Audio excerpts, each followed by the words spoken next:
Confidence isn't something you build. It's something you stop destroying. I know that's not what you were expecting. You came here for a system, a protocol, maybe some neuroscience dressed up in bullet points and a metaphor about oak trees. And we'll get there. The science is real, the system works, and I'm not going to waste your time. But I want to start with something nobody in this space wants to say out loud. Most people don't have a confidence deficit. They have a confidence demolition habit, a daily, mostly unconscious practice of undermining, second-guessing, and quietly talking themselves out of the version of themselves that almost showed up this morning.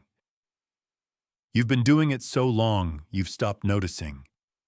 Here's what that looks like from the outside. Someone prepares for weeks, knows their material cold, walks into the room, sits down, and before a single word is spoken, they've already decided how it's going to go, and it's not good. The self-sabotage happened in the car, maybe in the shower, definitely at 2 a.m. 3 nights ago. I find this genuinely fascinating, not in a clinical, detached way, in a deeply human, slightly horrifying way. We are the only species on the planet that rehearses its own failure with this level of dedication. No other animal lies awake catastrophizing a presentation. Evolution handed us the most sophisticated brain in the known universe, and we use a significant portion of it to argue against ourselves. That's almost impressive. What this book is not. It is not a collection of affirmations. It is not a pep talk dressed up as psychology. It is not going to ask you to stand in front of a mirror and tell yourself you're enough. You're an adult. You deserve better than that. What this book is, a forensic examination of the exact mechanisms that generate confidence and the exact mechanisms you've been using to dismantle it. We're going to look at the neuroscience without making it a lecture. We're going to look at behavior without making it a checklist. And we're going to be honest, sometimes uncomfortably so, about what's actually happening when you shrink, freeze, or disappear in situations that matter. There's humor in here, not because this is light material. It isn't. But because sometimes the truest thing you can say about human behavior is also, if you're paying attention, extremely funny. By the time we're done, you won't think about confidence the same way. More importantly, you'll stop treating it like something that happens to other people. Before we begin, tell me where you're listening from and what time it is for you right now. I read every single one. It's always interesting to see where this reaches. Chapter 1. The lie is doing great, thanks. You've been told to fake it till you make it. Nobody mentions what happens when you fake it so long you forget what you were making. That's not a joke. That's a clinical description of what happens to people who spend years performing confidence instead of building it. They get very good at the performance and completely lost about everything else. Let's talk about the lies. Not because tearing things down is fun, though honestly, sometimes it is, but because you cannot build anything real on a foundation of bad information. And the confidence industry has fed you some spectacularly bad information. Lie 1. Confidence comes from positive thinking. Here's the problem with telling yourself you're great when you don't believe it. Your subconscious isn't an audience. It doesn't applaud. It audits. Every affirmation you repeat that contradicts your actual stored experience doesn't land as encouragement. It lands as evidence that you're lying to yourself, and your brain files that away. Neuroscientists call this cognitive dissonance. I call it gaslighting yourself in the bathroom mirror at 7 a.m. Either way, the result is the same: increased internal conflict, decreased trust in your own internal voice, and a growing suspicion that confidence is something other people have and you're just a very committed actor in a long-running production nobody asked for. Real confidence isn't generated by thinking. It's generated by evidence, by a track record of showing up, handling difficulty, and surviving things you thought might break you. Your nervous system doesn't care what you tell it. It cares what you've shown it. Lie 2. Confident people don't feel fear. I want to gently destroy this one because it does enormous damage. When people believe that truly confident individuals move through the world in a state of serene fearlessness, they draw a devastating conclusion the moment they feel nervous. Something is wrong with me. So they wait. They wait to feel ready. They wait for the anxiety to lift. They wait for the moment when it finally feels safe to act. That moment doesn't come. It has never come for anyone. And the waiting calcifies into a habit, and the habit calcifies into an identity, and suddenly you're someone who is going to do something once when the time was right. The time was never going to be right. That's not pessimism. That's physics. Genuinely confident people feel fear with the same frequency and intensity as everyone else. The difference, the only difference, is they've stopped treating fear as a stop sign. More on that later. A lot more. Lie 3. Believe in yourself. Sounds inspiring, functionally useless. Here's why. Believing in yourself means believing you already have what it takes, which means every time you encounter evidence that you don't, every stumble, every gap, every moment of genuine incompetence, you experience it as a betrayal, a crack in the foundation. Compare that to trusting your ability to figure things out. That framing doesn't require you to already be the finished product. It just requires you to trust the process of becoming. It gives you permission to not know, permission to be wrong, permission to be without apology, somewhere in the middle of learning. That's not a small distinction. That's the difference between building confidence on solid ground versus building it on the expectation of perfection. Lie 4. Fake it till you make it. I saved this one for last because it's the most insidious. Not because the advice is entirely wrong. There's a narrow, specific context where acting confidently before you feel confident has value. But that's not what people mean when they say it. What they mean is perform. Maintain the facade. Don't let them see the cracks.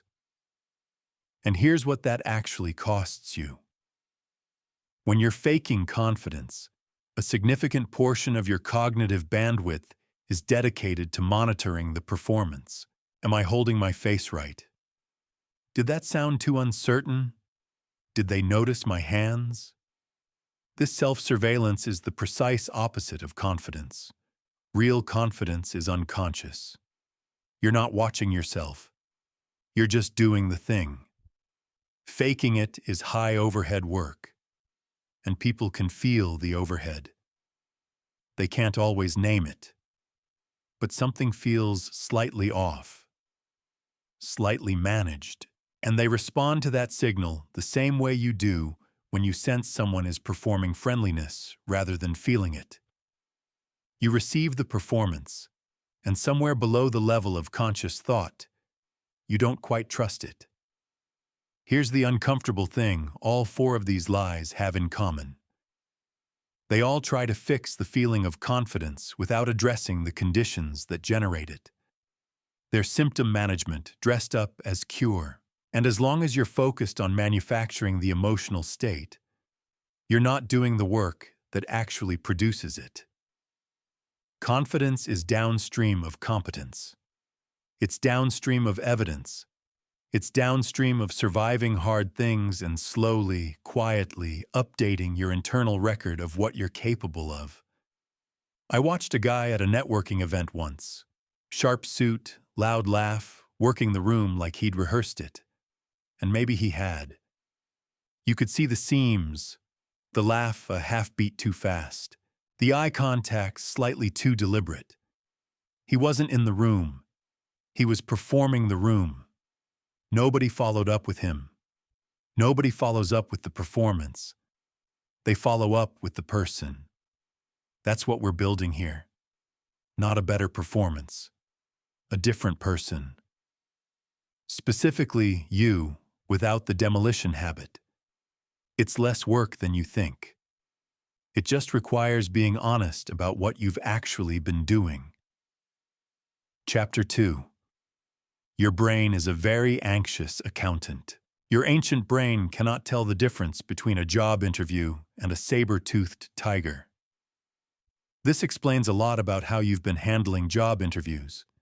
It also explains the 3 a.m. spiral, the voice that starts catastrophizing in the parking lot before you've even walked in. The way your mind goes completely blank the moment someone important asks you a question you definitely know the answer to. None of that is weakness. None of that is a character flaw. That is a very old piece of survival hardware running in a world it was never designed for. Understanding this doesn't fix everything, but it fixes the shame.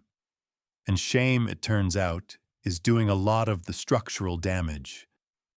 Let's talk about what's actually happening inside your skull when confidence collapses.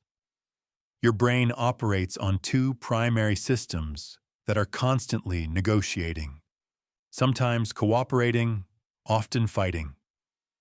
The first is the limbic system. Ancient, fast, blunt. It's been doing the same job for hundreds of thousands of years. Keep you alive by detecting threats and triggering responses before your conscious mind has time to deliberate. It doesn't do nuance. It does survive or don't survive. It is extraordinarily good at its job. The second system is the prefrontal cortex. Newer, slower, vastly more sophisticated. This is where rational thought lives. Complex decision-making, strategic planning. The ability to say, actually, this situation isn't dangerous. Let me respond thoughtfully rather than sprint for the nearest exit. Here's the problem. When your limbic system perceives a threat, real or imagined, physical or social, it doesn't send a polite memo to the prefrontal cortex. It floods your body with cortisol and adrenaline and effectively takes the prefrontal cortex offline. Partially. Sometimes almost entirely. You know this feeling. You're in a difficult conversation, and suddenly you can't think. The words you need are right there, somewhere, but you cannot access them. Your heart is doing something alarming. Your face is doing something you can't control. You feel, for a moment, genuinely stupid, and that feeling becomes its own source of shame on top of the original anxiety. You weren't stupid. Your prefrontal cortex was just temporarily out of the office because your limbic system pulled the fire alarm. Now here's the part that should genuinely disturb you. Your limbic system does not distinguish between a physical threat and a social one. It cannot tell the difference between a predator and a performance review. It processes the possibility of public embarrassment with the same neurological urgency as the possibility of being eaten, which means the stakes your body assigns to a first date or a presentation or an awkward silence in a meeting. Those are survival-level stakes, neurologically speaking. This is why you can know, intellectually, that a situation is perfectly safe and still feel your nervous system treating it like a crisis. The rational brain knows. The ancient brain doesn't care what the rational brain knows.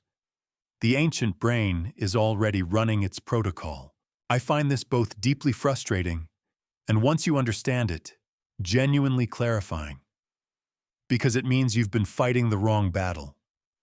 You've been trying to think your way out of a physiological response. That's like trying to logic your way out of a sneeze. So what actually works? The answer is neuroplasticity.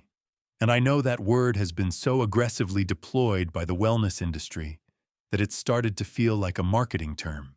But strip away the branding, and the mechanism is real. It's documented. And it's the most important thing you need to understand about confidence.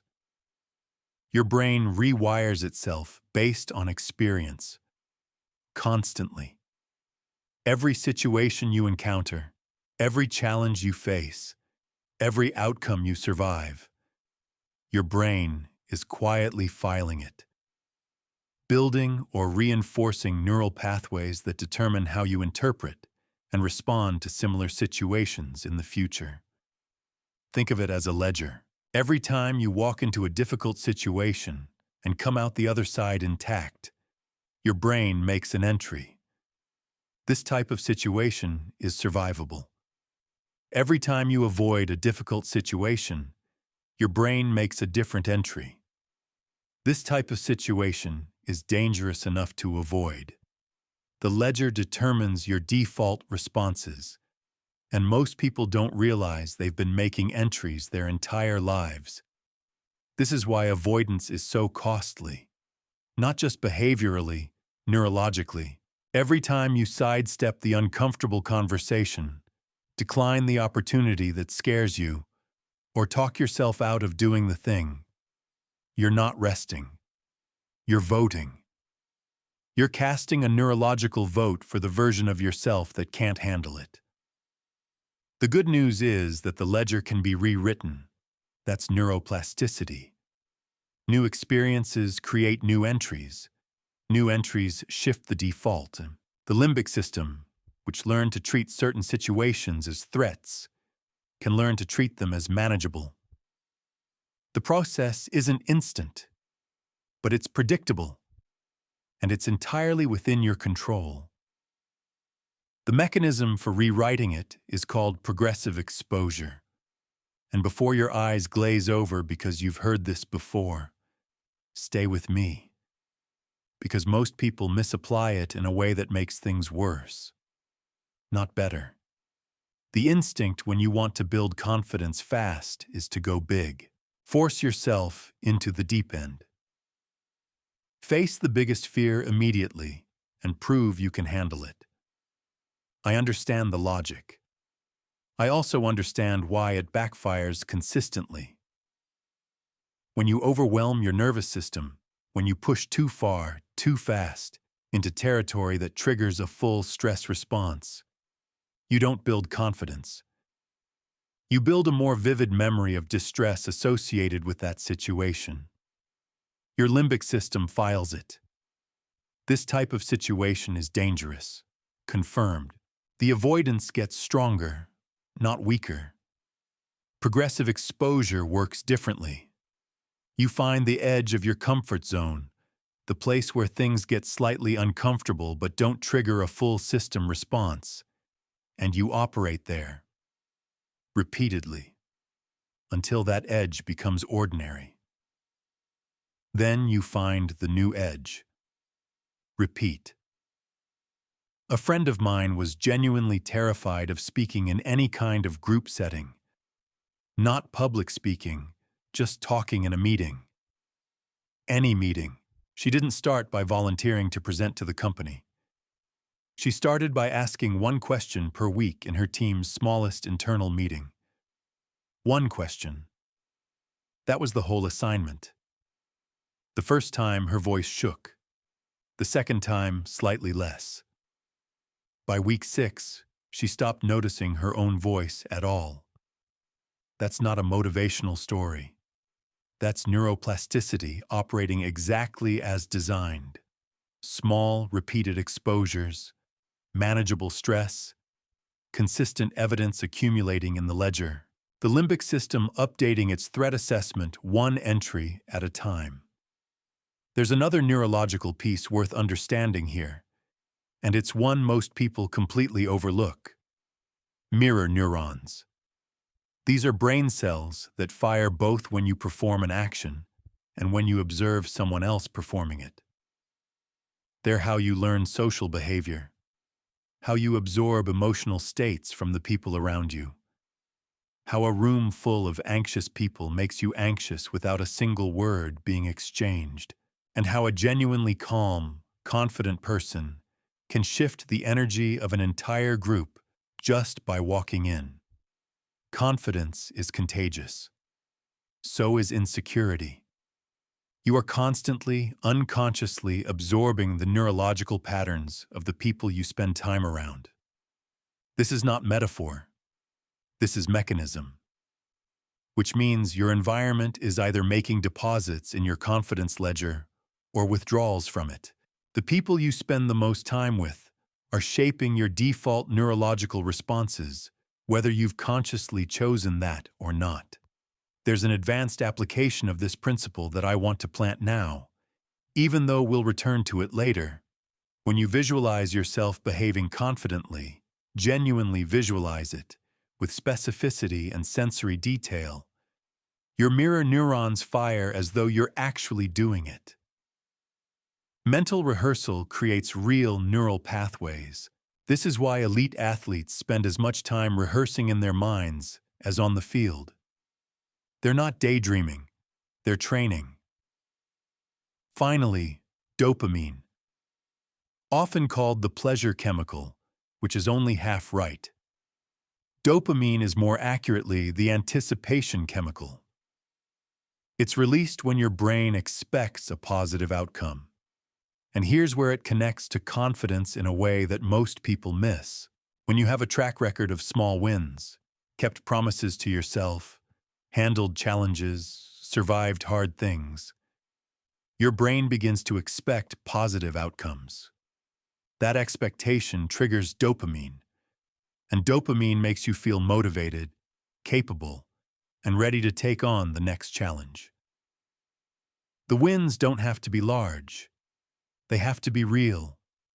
The inverse is equally true and considerably grimmer. A track record of avoidance and self-sabotage trains your brain to expect failure, suppressed dopamine, diminished motivation, the deep, directionless exhaustion of someone whose nervous system has stopped betting on them. You've been living in one of these two systems, probably some complicated mixture of both, depending on the domain. The point isn't to shame you about which entries are in the ledger. The point is that you're holding the pen. Every day, every situation you walk toward instead of away from, every small, specific, manageable act of doing the thing anyway is a new entry. The ledger turns, slowly, then faster. Your ancient brain is not your enemy. It's just working with outdated information. Time to update the file. Chapter 3. The competence paradox. Nobody feels confident doing things they're bad at. The trick is that most people try to reverse the order. Feel first, then do. It doesn't work that way. It never did. This seems obvious when you say it out loud. And yet the entire self-help confidence industry is built on the opposite premise. Feel better about yourself, and the competence will follow. Believe in yourself, and the skills will emerge. Think confidently, and the world will respond accordingly. I've watched smart people spend years working on their mindset, while quietly avoiding the actual work that would have generated the confidence they were chasing. It's a very comfortable trap. Mindset work feels productive. It's warm. It's encouraging. Nobody grades you on it. Real competence development is cold, slow, and occasionally humiliating, which is precisely why it works. Here's the paradox at the center of this chapter. Confidence doesn't produce competence. Competence produces confidence. But in order to develop competence, you need enough confidence to tolerate being incompetent first, which means you need to act before you feel ready, which means the feeling was never the prerequisite. The action was. The feeling is the reward. You don't get it up front. I know that's annoying. I also know it's true, and you've known it's true. And part of the reason this needs to be said plainly is that a significant portion of the content you've consumed about confidence has been trying very hard to tell you the opposite. Because the opposite is more comfortable and more sellable. Let's talk about how competence actually builds confidence at the neurological level. So this isn't just philosophy. When you develop a genuine skill, when you move from incompetence through the uncomfortable middle to actual capability, something specific happens in your brain. Your subconscious updates its threat assessment of situations requiring that skill. The limbic system, which we talked about in the last chapter, stops firing the alarm, not because you told it to, because you gave it evidence. You cannot talk your subconscious into confidence. You can only show it proof, and proof requires doing the thing repeatedly until the thing stops being threatening and starts being familiar. This is what I mean by competence stacking. It's not a motivational concept. It's a neurological strategy. You identify the specific skills that generate confidence in the domains that matter most to you, and you develop them deliberately, one at a time, until genuine capability accumulates. The key word there is specific. Most people approach confidence with enormous generality. I want to be more confident at work. I want to be better socially. I want to feel more comfortable in relationships. These are feelings masquerading as goals.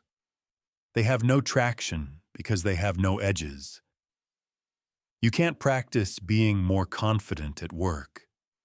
You can practice presenting your ideas clearly in a meeting. You can practice responding to disagreement without immediately capitulating. You can practice asking for what you need directly instead of hoping someone notices. Those are skills. Specific, trainable, observable skills. And when you develop them, actually develop them through repetition and feedback and the occasional spectacular failure, your subconscious has something to work with. Here's a concrete example of how this plays out. Two people walk into the same high-stakes negotiation. Person A has spent the last 6 months visualizing successful negotiations, reading about negotiation psychology, and telling themselves they're a strong negotiator. Person B has spent those same 6 months doing practice negotiations. Real ones, with real stakes, with real feedback. Lower stakes deals first, then progressively higher. Person A walks in feeling reasonably confident until something unexpected happens. A curveball, a challenge, a moment of genuine pressure. Then the performance cracks, because performance always cracks under real pressure. Person B walks in slightly nervous maybe, but underneath the nerves is something person A doesn't have. A track record, a ledger full of entries that say, I have handled this before. Not this exactly, but something like this. That's the difference between performed confidence and built confidence. One of them holds under pressure. Now, competence stacking has a specific methodology that separates it from just working hard at things. Let me walk you through it. The first step is domain identification. You pick the 2 or 3 specific areas of your life where confidence would have the highest impact. Not where you feel worst about yourself, where the return on investment is highest. For most people, this lands somewhere in professional communication, interpersonal influence, or the ability to perform under pressure. Pick your domains. Be honest, not aspirational. The second step is skill decomposition. Within each domain, you identify the component skills that confident people in that domain actually possess. Not the vague qualities, not charisma or presence, but the specific, observable behaviors. Someone who's confident in professional settings probably has clear verbal communication, the ability to hold a position under pushback, comfort with silence, and the skill of asking good questions. Those are 4 separate trainable things, not one amorphous quality. The third step is deliberate practice. And I want to be precise about what deliberate practice means, because the phrase gets thrown around loosely. Deliberate practice is not repetition. Repetition without feedback just cements existing habits, including bad ones. Deliberate practice is repetition plus specific attention to the gap between your current performance and the target, plus adjustment based on that feedback. It is uncomfortable by design. If it's comfortable, you're not in the zone where growth happens. I spent about 3 months a few years ago specifically working on how I handled disagreement, not conflict in general. The specific moment when someone pushes back on something I've said, and my instinct is to immediately soften my position to reduce the tension. I knew I did it. I could see it happening in real time, and I couldn't stop it through intention alone. What worked was deliberate repetition with conscious interruption. Every time I felt the familiar pull to qualify and retreat, I made myself pause. Hold the position for 5 more seconds. State it once more, clearly. Not aggressively, clearly. It felt excruciating at first, then slightly less so. Then slowly, normal. The skill built. And with the skill came something I hadn't expected, a kind of retroactive confidence, not just in future disagreements, but a quiet shift in how I understood what I was capable of. The ledger updated. The fourth step is patience with the ugly middle. This is where most people quit, so it deserves specific attention. There is a stage in every competence development process called conscious incompetence. You know enough to know you're bad at this. You can see the gap between where you are and where you want to be.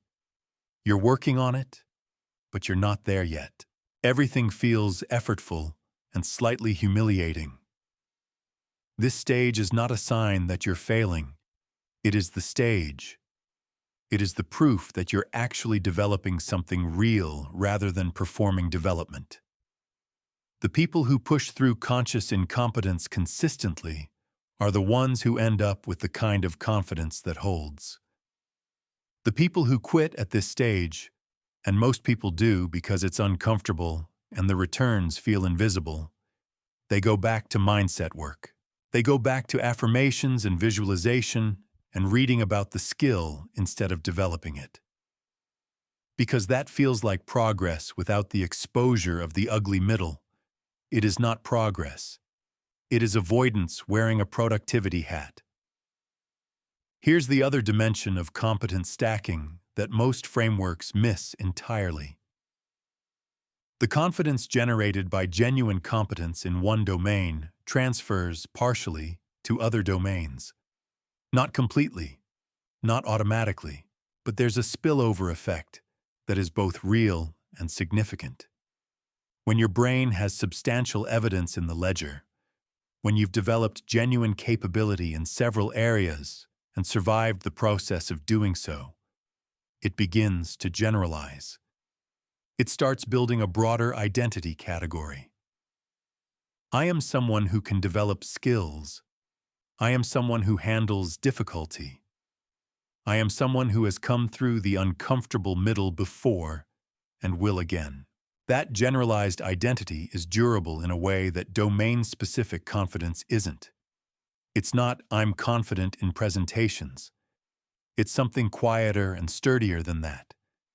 It's the deep, almost boring certainty that when something hard shows up, you will figure it out. Because you have before. Repeatedly. In different domains, in different circumstances, in different versions of the ugly middle. That certainty is what people are sensing when they say someone has natural confidence. There's nothing natural about it. It's accumulated. It's earned. It's the compounded interest of 1,000 small acts of doing the thing anyway. And it started with something specific, not a feeling. A decision to develop a particular skill in a particular domain, imperfectly and consistently, until the subconscious had enough evidence to update its files. The feeling came later.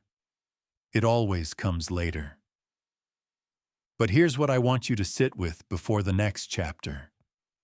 The feeling does come, not as a reward you wait for. As a byproduct you can't avoid. When the competence is real, the confidence is not optional. Your own nervous system will not be able to argue with what you've shown it. You cannot talk your way to that. You have to build your way there. Good news. Building is exactly what we're about to do. Chapter 4. The voice in your head is wrong and also mean. Self-doubt isn't a feeling. It's a full prosecution team working with fabricated evidence. And it's good at its job. Genuinely, impressively good. It knows your history. It knows your weak spots. It knows exactly which argument will land hardest at exactly the moment you're most vulnerable. If self-doubt were a lawyer, it would be the kind that wins on technicalities at 2 a.m. when you're too tired to object. The reason most confidence work fails to address self-doubt effectively is that it treats it like an emotion to be managed. Feel the fear and do it anyway. Reframe your negative thoughts. Challenge your inner critic. All of which is reasonable advice delivered to someone standing in front of a house fire with a damp cloth. Self-doubt isn't an emotion. It's a cognitive system, a set of specific, identifiable thinking patterns that operate according to predictable logic, flawed logic, but consistent logic, and generate emotional states as output. If you want to dismantle it, you need to understand the machinery. Not the feeling the machinery produces, the machinery itself. Let's go through the 5 weapons, one at a time, because naming them precisely is the first step toward making them lose their grip. Weapon 1. Catastrophizing. Your mind takes a situation with uncertain outcome and fast forwards, without your permission, to the worst possible conclusion. Not a bad outcome. The worst outcome. The one that ends careers, relationships, reputations. The one where everything unravels simultaneously and permanently. What makes catastrophizing so effective is its internal logic. It presents itself as preparation, as realism, as the responsible, clear-eyed assessment of what could go wrong, so you're not blindsided. And because it contains a grain of possibility, things could go wrong, technically. It feels like wisdom rather than distortion. It is not wisdom. It is threat amplification. Your nervous system cannot distinguish between a vividly imagined catastrophe and an actual one. So when you rehearse disaster in sufficient detail, you generate the full physiological stress response of someone actually experiencing that disaster. You arrive at the situation already exhausted, already defeated, already halfway out the door. I once spent 4 days dreading a conversation with someone I worked with. Mentally rehearsed it probably 40 times. Each rehearsal got slightly worse. By day 4, I had constructed an elaborate scenario in which the conversation ended my career and possibly my reputation in the entire industry. The actual conversation lasted 11 minutes and ended with us both agreeing on something and going to get coffee. 4 days of cortisol for 11 minutes of reality. That is catastrophizing's actual cost. Not just the anxiety, the energy, the cognitive bandwidth spent running disaster simulations that never occur, while the actual situation, which was manageable, waited patiently for you to show up. Weapon 2. Mind reading. You walk into a room and within seconds you know, with complete certainty, what everyone present is thinking about you. And it's not good. The person who didn't smile must be annoyed. The person who looked away must be dismissing you. The slight pause before someone answered must mean they're questioning your competence. Here's what's actually true. You have no idea what anyone is thinking. None. And the research on this is both consistent and slightly humbling. People are thinking about you far less than you assume. And when they are thinking about you, it's usually far less critical than your mind reading suggests. Most people, in most situations, are primarily managing their own anxiety, their own agenda, their own version of this exact cognitive pattern. The mind-reading weapon is particularly insidious because it generates social anxiety that creates the exact behaviors it fears. You're so convinced people are judging you that you become guarded, slightly stiff, harder to read, which makes you seem less warm, which makes people slightly less responsive, which your mind reading interprets as confirmation of the original judgment. You built the evidence for your own prosecution. Weapon 3. Fortune-telling. Catastrophizing is about what could happen. Fortune-telling is about what will happen. The distinction matters because fortune-telling has a specific additional feature: certainty. You don't think you might fail. You know you will. You don't think they might say no. You know they will. So you don't apply. Don't ask. Don't try. Fortune-telling is how self-doubt achieves its cleanest victories. It doesn't even need you to attempt the thing and fail. It gets you to remove yourself from contention preemptively. No attempt, no failure, no data to contradict the prediction. The prophecy self-fulfills, not because it was accurate, but because you honored it. A version of this I see constantly. Someone with genuine ability talking themselves out of an opportunity before anyone else has the chance to weigh in. Not because they evaluated the situation carefully, because their fortune-telling had already rendered a verdict, and the mind treated that verdict as settled fact. The tell for fortune-telling is the word no in contexts where you can't possibly know. I know it won't work. I know they're not interested. I know I'm not ready. Every time you catch yourself knowing an unknowable future outcome, that's fortune-telling. And fortune-telling is not a prediction. It's a preference for a certain kind of pain, the pain of not trying, over a different kind of pain, the pain of trying and failing. The pain of not trying feels safer. It isn't. Weapon 4. Personalization. Something goes wrong. Someone is cold, or short, or difficult. A meeting doesn't land. A project fails. And your mind, with remarkable speed and zero evidence, decides you are the cause. Personalization is the cognitive pattern that makes you the protagonist of every negative event in your vicinity. Which sounds flattering, being central to everything, until you realize what you're actually doing is carrying weight that was never yours to carry. The colleague who's short with you today almost certainly has something going on that has nothing to do with you. The meeting that didn't land failed for 20 reasons, most of them structural, most of them outside your control. The project that didn't work faced market conditions, timing issues, and a dozen other variables that existed independently of your involvement. Personalization doesn't just generate unnecessary guilt. It generates a distorted model of how much influence you actually have over outcomes. And a distorted model produces bad decisions. If you believe you are the primary cause of things going wrong, you either become paralyzed, too afraid to act in case you cause more damage, or you exhaust yourself trying to control things that aren't controllable. Neither serves you. Weapon 5. All or nothing thinking.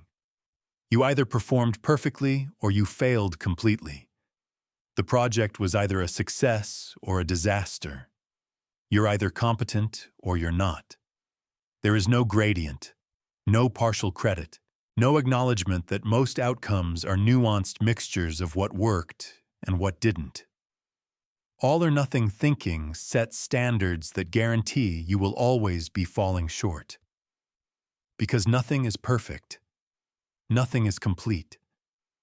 Nothing is unambiguously successful without any accompanying failure or limitation. When your evaluation system is binary and reality is not binary, you will consistently conclude that you're on the wrong side of the line. This pattern does particular damage to people who are actually high performers. Because high performers have high standards, and all or nothing thinking turns those standards into an instrument of self-punishment rather than a driver of growth. Now, the counter system. The first tool is what psychologists call cognitive diffusion. The idea is straightforward and takes real practice to implement. You create distance between yourself and your thoughts by labeling them as thoughts rather than facts. Instead of, I'm going to fail at this. You observe, I'm having the thought that I'm going to fail at this. That small linguistic shift does something structural. It moves you from inside the thought to outside it. The thought is still there, but you're looking at it rather than through it. And from that slight distance, you can evaluate it rather than simply believe it. The second tool is the evidence standard. When self-doubt makes a claim, you demand proof, specific, observable, verifiable proof, not feelings, not predictions, evidence. Your mind tells you everyone in the room thinks you're incompetent. You ask, what specifically did anyone say or do that constitutes actual evidence of that? Usually the answer is nothing. Sometimes there's a thin thread of something real, a look, a response. And you can examine that thread for what it actually shows versus what your mind has extrapolated from it. Most self-doubt claims, subjected to an evidence standard, collapse immediately. They were never arguments. They were emotional weather dressed up as analysis. The third tool is self-compassion. And I want to be careful here because this phrase has been so thoroughly softened by overuse that it now sounds like permission to be mediocre. It isn't. Self-compassion means applying to yourself the same reasonable, proportionate evaluation you would apply to someone you respect. If a colleague you admired made the mistake you just made, you would not conclude they were fundamentally inadequate.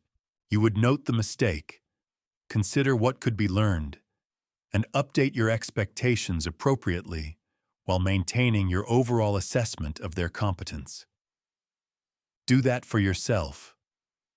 Not because you deserve endless grace, though you do, but because it is the accurate, calibrated response. Harshness isn't rigor. It's just noise that drowns out the actual signal. Here's the thing nobody tells you about dismantling self-doubt. You don't silence the prosecution team. You just stop letting them run unopposed. The voice doesn't disappear. You get better at cross-examining it.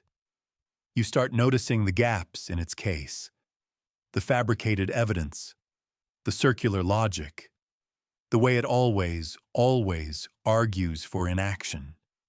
And eventually, you stop finding it so convincing. Not because you feel better about yourself, because you got forensic about a system that was only ever powerful because you never examined it closely. Look at it closely. It's much less impressive than it sounds. Chapter 5. How to take up space without apologizing for it. Most people shrink before they even open their mouth. The room notices. They always notice. Not consciously, usually. Nobody sits in a meeting thinking that person's posture suggests unresolved anxiety, but something registers. Some pre-verbal, pre-conscious calculation happens in the first few seconds of encountering another person, and it produces a verdict that is extremely difficult to overturn with words alone. This is uncomfortable to acknowledge because we prefer to believe we're judged on the quality of our ideas. We are. Eventually. But first we're judged on something much more primitive. Whether the body delivering those ideas signals safety or threat, authority or submission, presence or performance. Your body has been communicating your internal state to every room you've ever walked into. The question is whether it's been saying what you want it to say. Let's talk about what presence actually is, because most people have the wrong model. They think presence is about projecting, pushing energy outward, taking up more space, speaking louder, commanding attention through force or volume. This model produces people who are exhausting to be around. The loud guy at the conference who introduces himself to everyone and somehow makes you want to leave the building. That's not presence. That's anxiety wearing a performance. Real presence is almost the opposite. It's the absence of self-monitoring. It's what happens when someone is so settled in themselves that they're not spending any cognitive resources managing how they're being perceived. They're just here, fully, attending to what's actually happening, rather than running a parallel process about how they're coming across. You've felt this in other people. The person who makes you feel genuinely listened to. The person whose calm is somehow contagious. The person who doesn't seem to need anything from the interaction. And paradoxically, because of that, everyone wants to give them something. That quality is not charisma in the Hollywood sense. It's not performance. It's the natural byproduct of someone who has done enough internal work that the external expression takes care of itself. But the body is both the output of that internal state and this is the part most people miss, an input to it. Your physical posture doesn't just reflect your emotional state. It influences it. The relationship runs in both directions. This is not pop psychology. The research here is extensive and consistent. Body position affects hormone levels, stress response, and confidence in measurable physiological ways. How you hold yourself changes what your body is doing chemically, which changes what your mind is doing, which changes what the room receives from you. So let's get specific. The gravity relationship. Most people in uncomfortable situations fight their own body weight. Shoulders pulled up and forward, jaw clenched, stomach held tight, chest compressed. This defensive configuration is ancient. It's literally the posture of someone bracing for impact. And it signals exactly that to everyone observing you, even if nobody consciously registers it. Presence begins with the opposite relationship to gravity. Not fighting it, settling into it, allowing your weight to drop into your lower body, shoulders releasing downward to their natural position, not pulled back militarily, just released. jaw soft, breath moving into the belly rather than the upper chest. I want to be precise about what I'm not saying. I'm not saying slump. I'm not saying collapse into casual indifference. There's a version of this that reads as disengagement, and it's equally unhelpful. What I'm describing is grounded uprightness, the posture of someone who is stable rather than defended, present rather than braced. The practical test is simple. If you're holding tension somewhere right now, and you probably are because most people are, ask yourself what you're protecting against. Usually the honest answer is nothing specific, just habit. The tension has been there so long it stopped feeling like tension and started feeling like your face. Release it. Not forever, just right now, in this moment. Notice what the room feels like from inside a body that isn't fighting itself. That's the starting point. Eye contact as connection, not combat.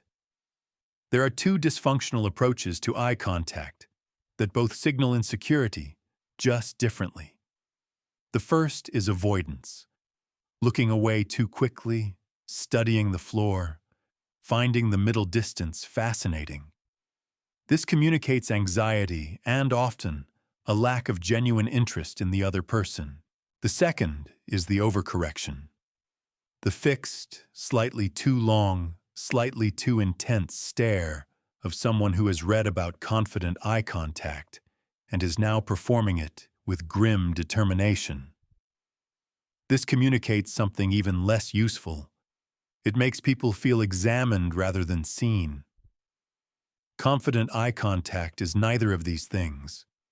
It's the natural byproduct of genuine attention. When you're actually interested in someone, when you're listening rather than waiting to talk, attending rather than monitoring, eye contact regulates itself. You look at them because you're engaged with them. You break contact naturally because you're thinking, not because you're nervous. The instruction, then, is not make more eye contact. It's be more genuinely interested in the person in front of you. The eye contact follows. Everything superficial follows from something real. I sat across from someone once in a coffee meeting. She was trying to sell me on a collaboration, and I could tell within 30 seconds that she wasn't looking at me. She was looking at the version of me she needed me to be for her pitch to work. The eye contact was there physically. The attention wasn't. The difference is immediately perceptible and immediately undermining. Be in the room, with the actual person. The eye contact takes care of itself. Movement and stillness. Nervous energy has a kinetic signature. The foot that won't stop moving. The hands that need something to do. The constant small adjustments of position. The pen that gets clicked. The phone that gets checked. These micro-movements are not neutral. They broadcast a level of internal agitation that contradicts whatever composed expression you're trying to maintain on your face. Confident movement has two qualities: economy and intention. Economy means you don't move unless you're moving somewhere or doing something. Stillness is not absence, it's presence. The ability to simply be in a space without needing to fidget your way through it signals a level of comfort that most people find immediately reassuring. Intention means when you do move, it's deliberate. You reach for the glass of water because you want a sip, not because your hands needed somewhere to go. You turn toward someone because you're directing your attention to them, not because the silence made you anxious. Purposeful movement reads as confidence. Restless movement reads as noise. This is worth practicing specifically in low-stakes situations before you need it in high-stakes ones. Sit somewhere public, a cafe, a waiting room, and practice simply being still. Not rigid, not performatively calm, just still.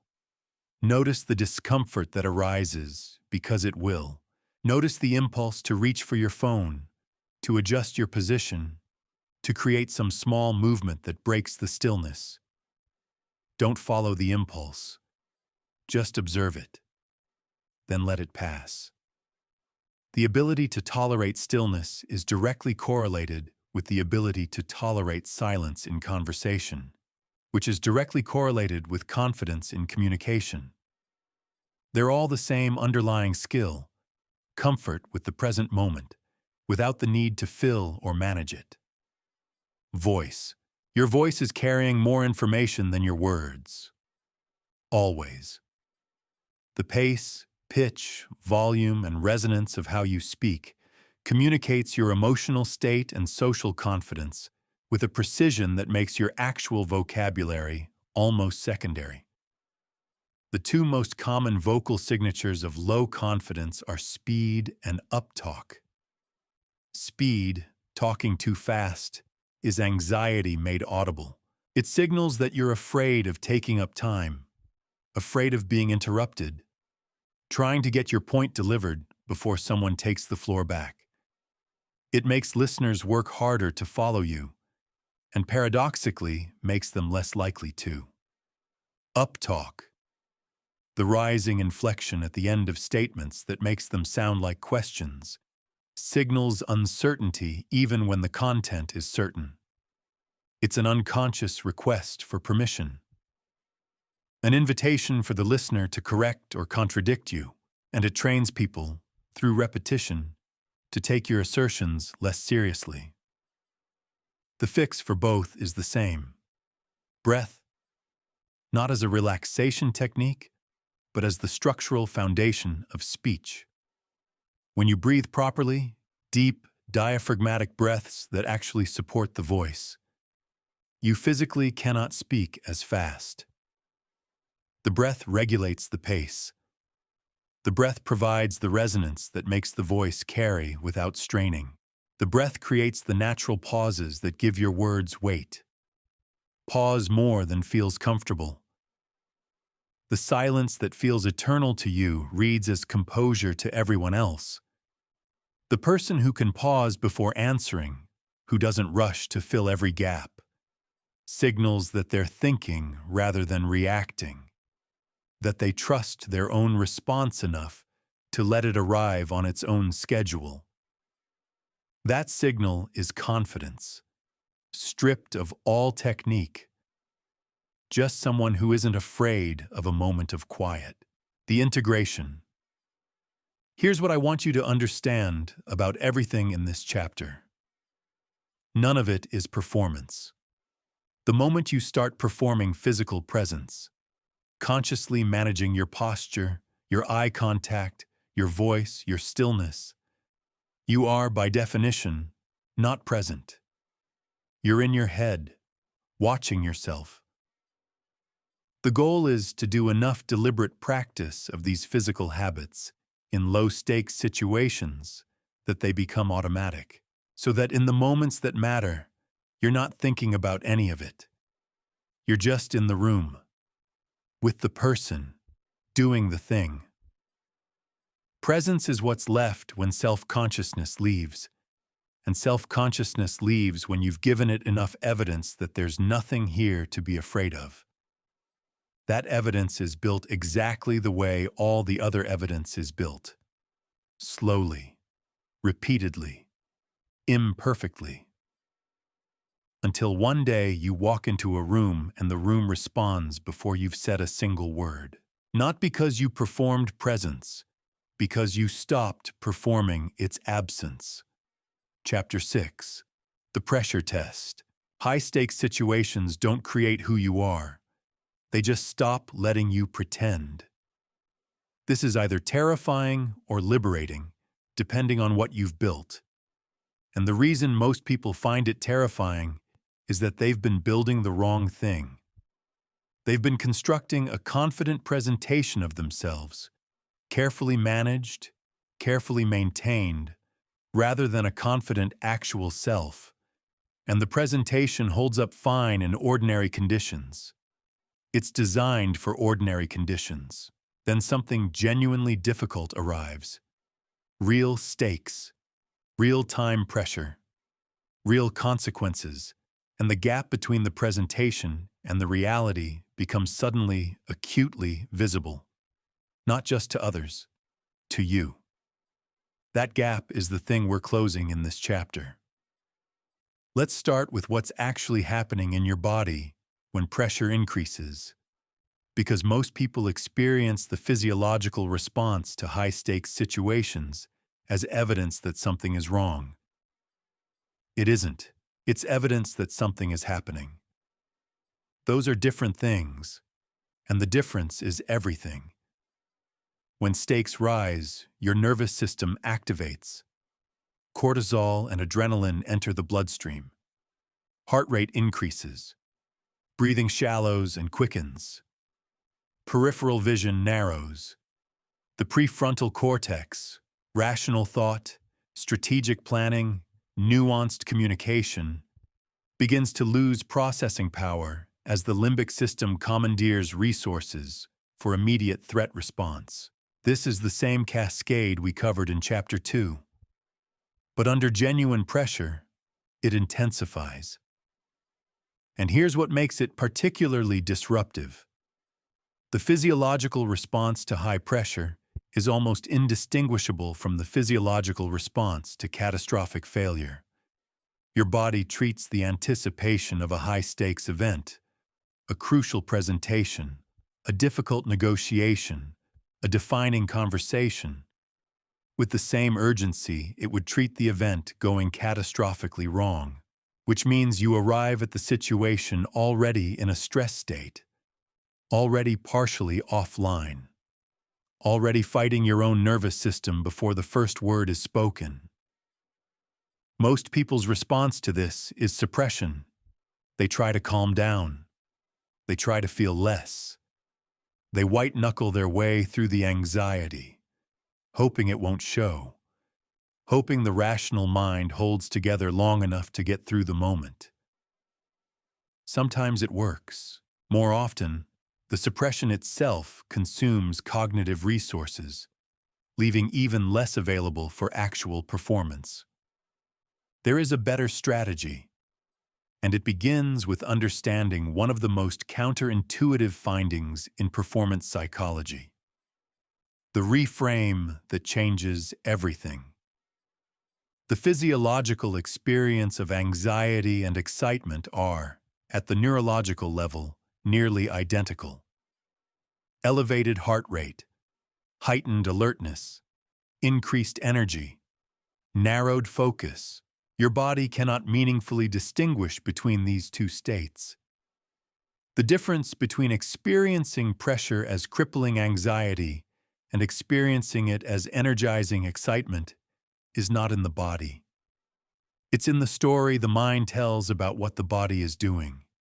Anxiety says, "Something is wrong. I need to escape this." Excitement says, "Something important is happening. I'm ready for it." Same sensations, radically different performance outcomes. And the research on this is not subtle. People who are instructed to reframe their arousal as excitement before high-stakes tasks consistently outperform people who are instructed to calm down. Not marginally, significantly. The reframe works because it aligns with the truth. You are not in danger. You are activated. That activation is your body preparing to perform. Fighting it is counterproductive. Reframing it as fuel is both accurate and mechanically useful. This is not positive thinking. This is not telling yourself a comforting lie. The elevated heart rate is real. The heightened alertness is real. The only thing you're changing is the interpretation, from threat response to performance readiness. And that interpretation change produces a measurable shift in what your prefrontal cortex has access to. Try it specifically. not as an abstract principle, but as a practiced response. The next time you feel the familiar physical signature of pre-performance anxiety, the chest tightening, the pulse quickening, instead of thinking I need to calm down, you think I'm ready. Out loud if necessary. Your nervous system is not immune to language. It responds to the frame you hand it. Preparation that actually builds confidence. Most people prepare for high-stakes situations by memorizing specific answers to anticipated questions, specific talking points in a specific order, specific responses to specific objections. This approach feels thorough. It is actually fragile. The problem with memorized preparation is that it's load-bearing on a specific set of conditions occurring. The moment conditions deviate, an unexpected question, a challenge you didn't anticipate, a conversational direction you didn't rehearse, the memorized material becomes useless, and you're left standing in the gap between what you prepared for and what's actually happening, which is precisely where confidence collapses. Effective preparation builds capability, not scripts. Instead of memorizing what you'll say, you develop such thorough command of the subject matter that you can speak to it from any angle, in any order, in response to any prompt. Instead of rehearsing specific scenarios, you develop the underlying skills: clear thinking under pressure, concise communication, comfort with uncertainty, that allow you to perform in any scenario. The distinction is between knowing your material and knowing your material. One means you can recite it, the other means you own it. Only one of them holds under pressure. There's a specific preparation technique I want to give you that combines both.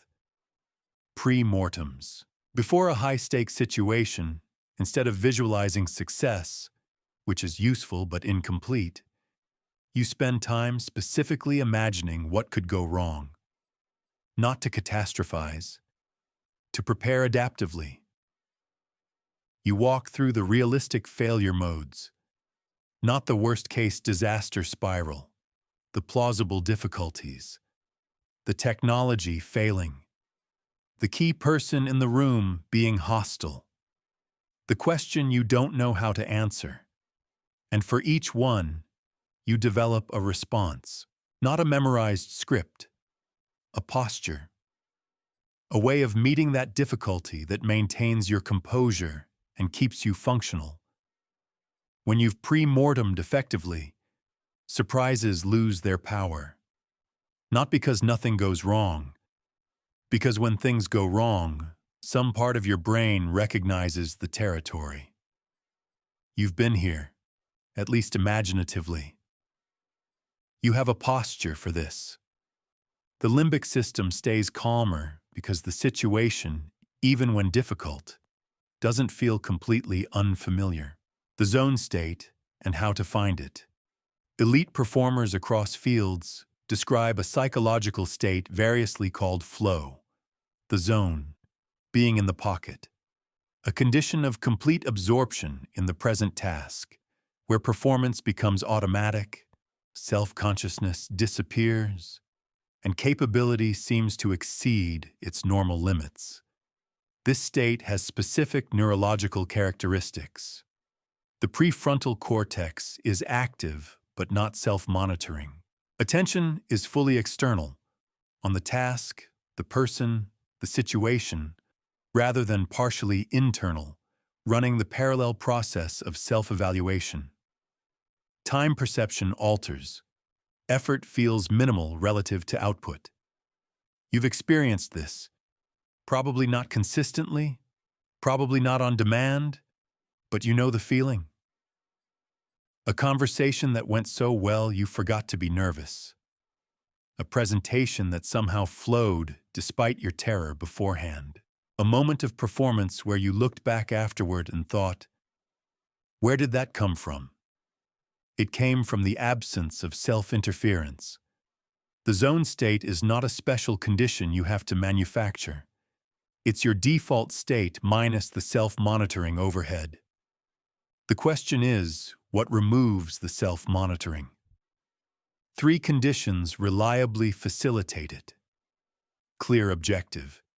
You know precisely what you're trying to accomplish in this specific moment, not vaguely, specifically.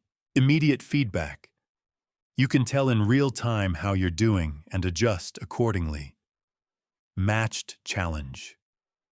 The difficulty level is neither so easy that you disengage nor so overwhelming that you panic, but sitting right at the productive edge of your current capability. You can engineer these conditions deliberately. Before a high-stakes situation, get specific about the single most important thing you're trying to accomplish. Not everything. The one thing. That clarity of objective is the first condition. Build in feedback mechanisms wherever possible. A trusted person in the room, a recording you'll review, clear metrics you can observe in real time. And calibrate the challenge honestly. Are you genuinely operating at the right edge? Or are you either underprepared for the difficulty or overprepared for something easier than you expected? Breath as the master control.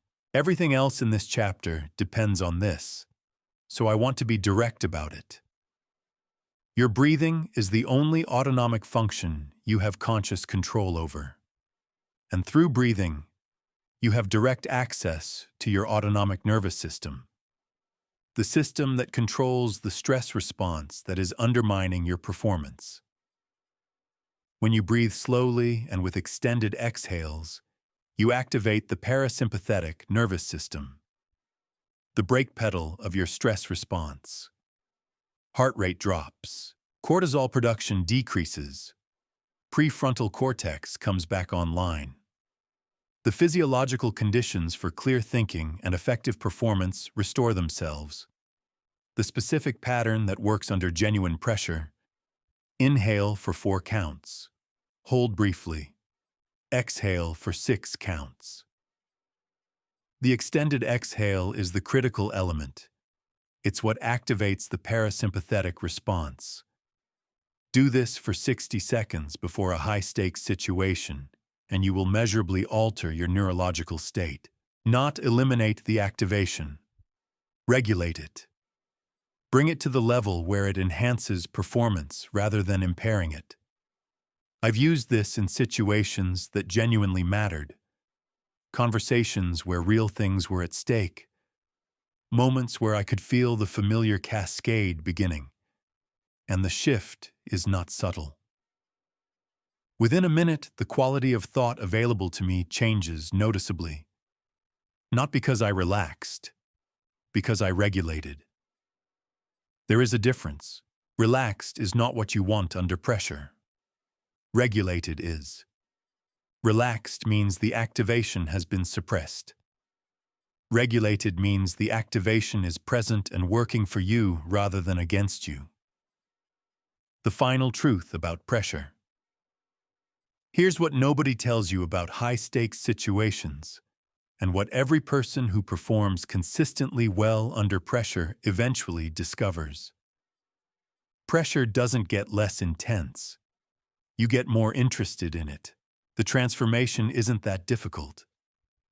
Situations stop feeling difficult. It's that difficult situations start feeling like the right place to be. Because you've been there enough times, and survived enough times, and performed well enough times, that something in your nervous system updates its classification of high-stakes situations from threat to opportunity. Not because you forced yourself to feel that way, because the ledger filled up, because the evidence accumulated, because the body, which does not respond to affirmations but responds definitively to experience, finally had enough data to update its threat assessment. The people who appear fearless under pressure aren't fearless. They're fluent. They've developed a working relationship with the physiological state that pressure produces, and they've learned to use it rather than fight it. That fluency is built exactly the way all fluency is built. Exposure, repetition, the uncomfortable accumulation of experience in territory that used to feel dangerous and slowly, unmistakably, starts to feel like home. You don't get comfortable under pressure by avoiding pressure. You get comfortable under pressure by being under pressure repeatedly at the right level until your nervous system stops treating it as news. It's not a trick. It's not a technique. It's just the honest, unglamorous, completely reliable process of becoming someone who has been here before and survived every single time. Chapter 7, Social Physics.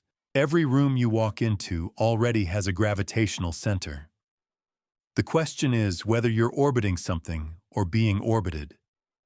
Most people never ask this question.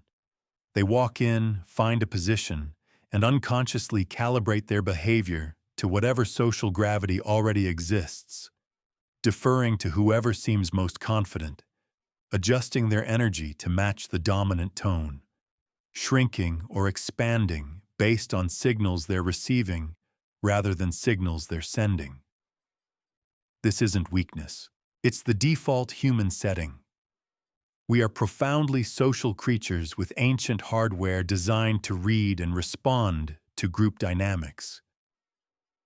The problem isn't that you're responsive to social environments. The problem is when responsiveness is the only mode you have. Because here's what's actually happening in every social interaction, beneath the surface of the conversation. There is a negotiation occurring. Constant, mostly silent, almost entirely unconscious. People are establishing frames, testing limits, positioning themselves relative to each other, reading and sending signals about status, confidence, and intent. Nobody announces this negotiation. Nobody agrees to participate in it. It just happens, because it has always happened.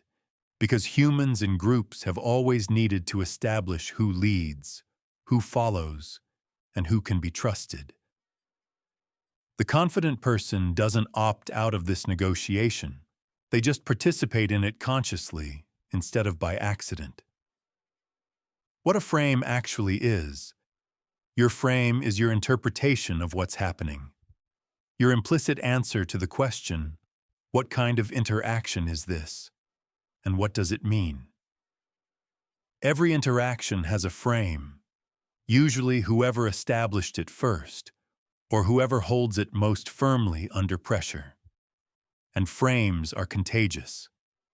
When you walk into a room convinced you're going to be evaluated, that frame shapes everything you do. Your body tightens. Your answers get defensive. You start performing rather than communicating. And the room, picking up on those signals, often obliges by becoming slightly more evaluative. You created the conditions you feared. With your frame. This is why frame control is the master skill of social confidence. Not because you're trying to manipulate people, because your interpretation of what's happening determines your behavior, and your behavior shapes the interaction, and the interaction produces the outcomes you either wanted or didn't. The frame isn't just a story you tell yourself. It's an active force in the room. Weak frame control looks like this. Someone challenges your idea in a meeting, and you immediately soften your position, qualify your statement, add 3 disclaimers you didn't think were necessary 30 seconds ago. Someone is cold to you at a social event, and you spend the next hour wondering what you did wrong, adjusting your behavior, trying to recover their approval. Someone tests you, subtly, maybe not even consciously, and you respond to the test as though it were a verdict. Strong frame control looks like this. Someone challenges your idea and you hear the challenge, consider it genuinely, and either update your position because they made a good point, or maintain it clearly because they didn't. The challenge doesn't change your interpretation of your own idea. It provides information. Someone is cold to you, and you file it as data about them, today, in this context, not as evidence about your worth as a person. Someone tests you, and you either don't notice because you're not looking for tests, or you notice and respond with such calm that the test dissolves. The difference isn't aggression or dominance, it's stability. The person with strong frame control simply needs less from the interaction. They're not waiting to find out how it goes so they can decide how to feel about themselves. They already know how they feel about themselves. The interaction is just an interaction. That needlessness is what people are sensing when they describe someone as confident. It's not the loudness or the posture or the firm handshake. It's the absence of desperation, the absence of the invisible question underneath everything. Do you approve of me? The anatomy of a social test. People test each other constantly, usually not maliciously, usually as an unconscious calibration, figuring out who they're dealing with, where the limits are, what kind of person this is. The tests are rarely dramatic. They're subtle, a slightly dismissive comment, a challenge delivered with a smile, an interruption to see if you'll reclaim the floor, a moment of silence after you've said something, watching to see if you'll fill it nervously. The failing response to a social test is emotional reactivity. You get defensive, apologetic, or aggressive, any of which signals that the test landed, that you can be moved, that your internal state is contingent on external approval. The passing response is almost always the same, minimal. You hold your position. You don't flinch. You respond to the content of what was said, if there was content worth responding to, and you don't respond to the implied challenge underneath it. Because engaging with the implied challenge is itself the trap. A colleague once interrupted me mid-sentence in a meeting. Not aggressively, just casually, the way people do when they've decided unconsciously that your sentence is done. I stopped, looked at him, not with hostility, with a kind of patient attention. Then I said simply, I wasn't finished, and continued where I'd left off. No edge in my voice, no apology, no performance. He never did it again. Not because I won a dominance contest, because I demonstrated, without drama, that my floor was real, that there was someone standing on it. That's frame control, not a technique. A way of being in the room that communicates. I know where I stand, and I don't need your permission to stand there. Positioning without maneuvering. Strategic positioning in social environments sounds calculating, and in the wrong hands, it is. But what I'm describing is simpler and more honest than the word strategic implies. It's about knowing what you bring and bringing it consistently, rather than shape-shifting to match whatever the room seems to want. People who are socially confident don't arrive in a room wondering how to be.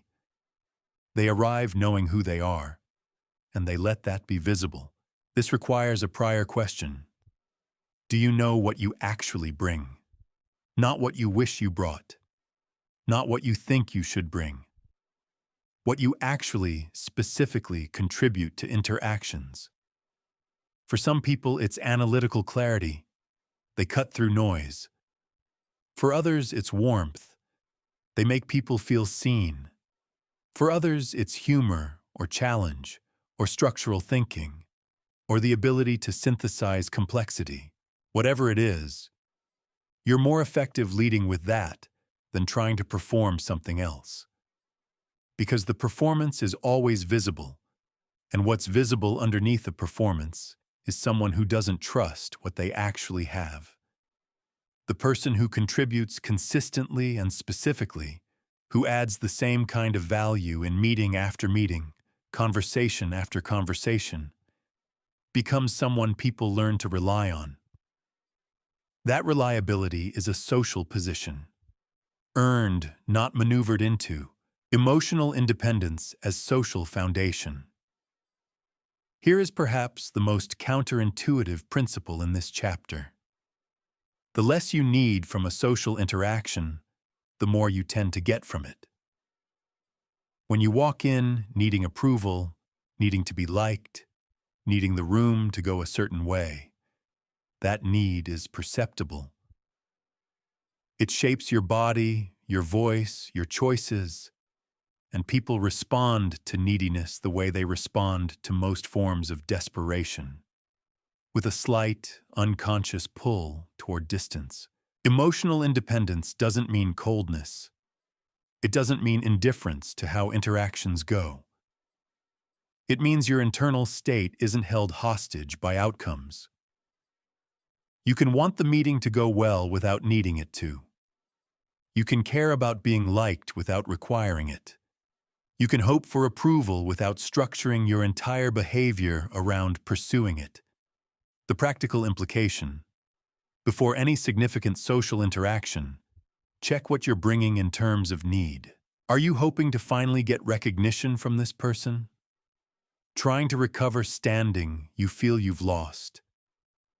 Looking for validation that a decision you made was right? These needs are human. They're also social weights that other people can feel you carrying, and that affect how they respond to you. Put them down before you walk in, not by pretending you don't have them. By genuinely connecting with what's true, you will be fine regardless of how this goes. Your worth is not contingent on this particular outcome. This is one interaction, in one day, among thousands. From that place, grounded, present, genuinely unattached to a specific outcome, you're available to the interaction in a way that changes its entire quality. You listen better. You respond rather than react. You contribute rather than perform. And here is the particular irony of social confidence that I find genuinely funny in a dark sort of way. The version of you that walks in needing nothing is significantly more attractive, socially, professionally, romantically, in every domain, than the version that walks in needing something. The needlessness produces the thing the need was chasing. You wanted to be seen as confident. The path there was to stop needing to be seen as confident.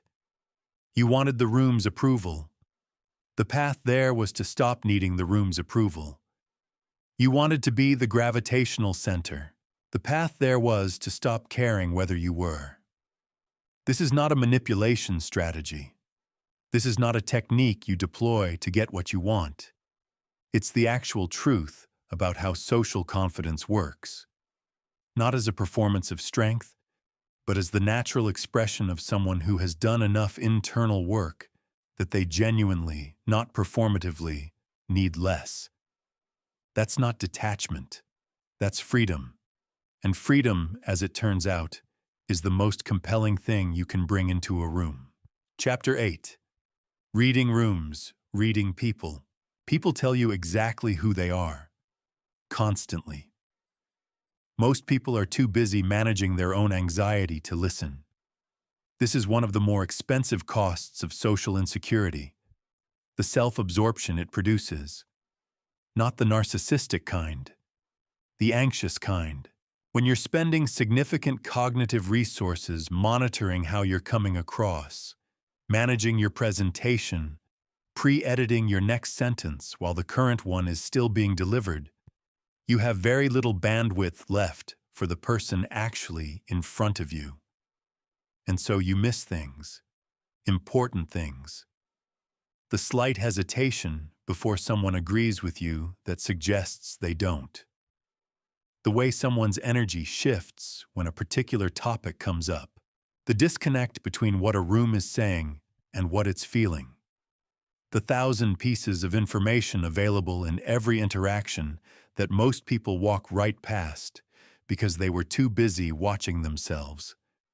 Genuine social confidence creates attention surplus. When you're not running the self-monitoring parallel process, you have processing power available for everything else. You start noticing what's actually happening rather than what you're hoping is happening or afraid is happening. You become, in the truest sense, a better reader of people. Not because you studied a body language manual, but because you finally had enough attention free to look. This chapter is about what to look at. The 4 needs that explain almost everyone. Human behavior is complex in its surface expression and remarkably consistent at its roots. Beneath the enormous variation in personality, culture, communication style, and circumstance, people are driven by a small set of fundamental psychological needs. Understanding these needs doesn't reduce people to formulas. It gives you a map of the territory beneath the surface of interactions, the place where actual motivation lives. The first is the need for significance. Every human being needs to feel that they matter, that they are seen, valued, and respected, that their presence makes a difference. This need drives an enormous proportion of human behavior, including a significant amount of behavior that appears, on the surface, to be about something else entirely. The person who argues aggressively in meetings is often not primarily interested in being right. They're interested in mattering. The person who dominates conversations is often not primarily interested in the topic. They're interested in being heard. The person who undermines others, subtly, consistently, is often not primarily malicious. They're operating from a deficit of their own significance and redistributing the discomfort. When you understand this, difficult people become considerably less confusing, not easier to deal with necessarily, but legible. You can see what's driving the behavior, which means you can respond to the actual need rather than just the surface behavior. And responding to the actual need, making someone feel genuinely seen and valued, is one of the most efficient social moves available to you. It costs nothing and changes everything. The second need is the need for certainty. Ambiguity is neurologically expensive. The human brain is a prediction machine that runs on pattern and expectation, and uncertainty disrupts the pattern. When people don't know what's happening, what's expected of them, or what comes next, they become anxious. And anxious people become difficult, withdrawn, defensive, or needy, depending on their particular style of managing discomfort. You can leverage this need, not manipulatively, but constructively, by being a consistent source of clarity. In conversations where others are confused, you clarify. In situations where the direction is unclear, you provide one. Not by pretending to know things you don't, that collapses trust immediately, but by being genuinely confident in your ability to navigate uncertainty, which is itself a form of certainty you're offering. I don't know exactly how this goes, but I know how to figure it out. That sentence, delivered with genuine conviction, meets the need for certainty better than a false claim of having all the answers. The third need is the need for connection. Humans need to feel understood, not agreed with, understood. The distinction is significant. You can disagree with someone completely and still make them feel genuinely understood. And when you do, the disagreement loses most of its sting. What people find intolerable isn't being challenged. It's being dismissed, being made to feel that their perspective is not just wrong, but irrelevant, that they aren't worth the full attention of the person across from them. Genuine connection happens through quality of attention, not technique. There is no set of conversational moves that replicates the effect of actually being interested in someone. People feel the difference immediately and at a level below conscious awareness. The most socially effective people I've encountered share this quality consistently. They make you feel, in the moment of conversation with them, like you are the most interesting thing in their current field of awareness. This is not flattery. It's attention, and it's rarer than it should be. The fourth need is the need for growth and contribution. People need to feel like they're developing, progressing, and contributing to something meaningful. Stagnation is psychologically corrosive. When people feel stuck or irrelevant, they become difficult in specific ways. Cynical, resistant to new ideas, territorial about existing responsibilities. They're not bad people. They're people whose growth need is going unmet and whose system is generating distress signals. When you can position yourself as someone who facilitates others' growth, who sees their potential, creates opportunities for their contribution, and genuinely invests in their development, you become someone people want to be around and work with.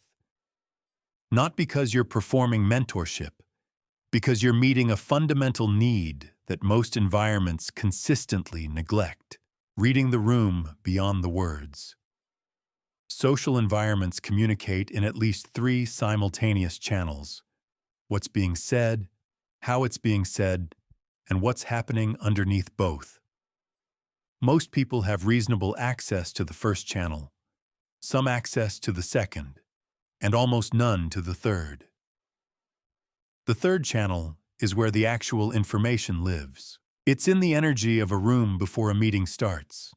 The clusters of people, the body language, the topics being discussed, the topics being conspicuously avoided. It's in the dynamic between 2 people whose professional relationship you're observing for the first time. Who defers, who leads, who watches for approval before speaking. It's in the gap between what someone's words claim and what their physiology is broadcasting. Developing access to this channel requires 2 things. The first is the attention surplus we talked about at the beginning of this chapter. You need to actually be looking. The second is a framework for interpreting what you see without projecting. The projecting trap is significant. People who are learning to read social environments often start seeing what they fear rather than what's there. They notice the absence of a smile and read hostility. They notice a hesitation and read disapproval. They interpret ambiguous signals through the lens of their own anxieties and arrive at conclusions that say more about them than about the room. The antidote is hypothesis rather than conclusion. You notice something, a shift in energy, a subtle inconsistency, a pattern in behavior, and you hold it as a question rather than an answer. That's interesting. I wonder what's driving that. You gather more data, you look for corroboration from multiple channels, you remain genuinely uncertain until the evidence warrants confidence. This epistemic humility about social reading is itself a form of social intelligence. The person who thinks they can read everyone perfectly is usually the least accurate reader in the room. The person who holds their interpretations lightly, updates them readily, and remains curious rather than certain, that person is building an increasingly accurate model of every environment they encounter, the reciprocity that actually works. There's a principle of human psychology so consistent across cultures and contexts that it operates almost like a physical law. When you give someone something genuine, real attention, real help, real acknowledgement, they feel, at a deep level, the pull to reciprocate. I want to be precise about the word genuine here, because its absence negates the entire principle. Strategic generosity, giving in order to receive, helping in order to create obligation, paying attention in order to manufacture rapport, is perceptible. Not always consciously, but it registers somewhere below the level of thought as a transaction rather than a gift. And transactions create accounting, not connection. Genuine generosity creates something different. It creates goodwill that isn't tracked, isn't calculated, and doesn't come with an implicit invoice. And this untracked goodwill compounds over time in ways that strategic maneuvering never does. The practical application is simpler than it sounds. Be actually helpful when you can be. Share information that's genuinely useful without keeping score. Acknowledge people's contributions specifically and honestly. Remember things they've told you. Follow up. These are not techniques. They're the behaviors of someone who is paying real attention to the people around them. And they produce social environments that are both more pleasant and more productive than the alternative. The final thing I want to say in this chapter is about the relationship between social intelligence and confidence specifically. They reinforce each other in a direction that most people don't expect. Most people assume confidence produces social ease. Walk in feeling good about yourself, and the social navigation will follow. And there's some truth to that. But the direction also runs the other way. As your ability to read rooms and people improves, as the social environment becomes less mysterious, less threatening, less likely to ambush you with something you didn't see coming, your confidence in social situations increases organically. The unknown is what the nervous system fears. Every piece of social intelligence you develop converts unknown territory into known territory. The room becomes less a minefield and more a readable landscape. The people in it become less opaque and more legible. And legible things, by definition, are less frightening than opaque ones. You don't read rooms to gain power over them. You read rooms to stop being afraid of them. That shift, from fear to fluency, is one of the quietest and most profound confidence transformations available to you. And it starts with something almost embarrassingly simple. Putting down your own anxiety long enough to actually look at what's in front of you. Chapter 9. Getting hit and staying standing. Criticism only destroys you when some part of you already believes it. Sit with that for a moment. Because if it's true, and I think it's true, it changes the entire framework for how you think about handling attacks, criticism, and the various forms of social hostility that show up when you start operating with genuine confidence. The goal isn't to become impervious. The goal is to know yourself accurately enough that incoming fire has nowhere to land. Not because you've built walls, because you've done the honest inventory. You know what's real, and you're not carrying enough unexamined shame to make someone else's cruelty structurally load-bearing. That's the destination. Let's talk about how you get there. First, a distinction that most frameworks skip over and shouldn't. There are two fundamentally different things that get called criticism, and they require completely different responses. The first is constructive feedback. Specific, actionable, delivered by someone with relevant knowledge and at least some investment in your development. The second is a destructive attack. Vague, personal, delivered with the intent to diminish rather than improve.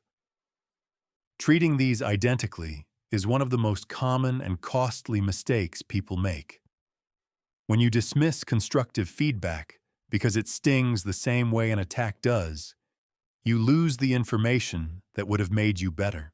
When you seriously engage with a destructive attack as though it contains legitimate data about your worth, you hand someone with bad intentions enormous power over your internal state. The skill is distinguishing between them quickly and responding appropriately to each. Here's a simple diagnostic. Constructive feedback is specific. It identifies a particular behavior, decision, or output. It's actionable. You could do something different based on it. And it's delivered by someone with standing. They have knowledge of the domain and some reason to want you to improve. Destructive attacks are vague. They target character rather than behavior. They're not actionable. There's nothing useful you can do with "you're not good enough." And they're often delivered by people with no particular standing and a discernible interest in your diminishment. When feedback meets the first criteria, you engage with it fully, extract whatever's useful, and use it. When it meets the second criteria, you decline to internalize it. Not because you're defensive, but because internalizing bad data produces bad outcomes, and you're too sensible for that. The psychology of people who attack. Understanding why people attack is not about excusing the behavior. It's about depersonalizing it, removing the sting of taking it as evidence about yourself by understanding it as evidence about them. Genuinely confident, secure people do not spend energy tearing others down.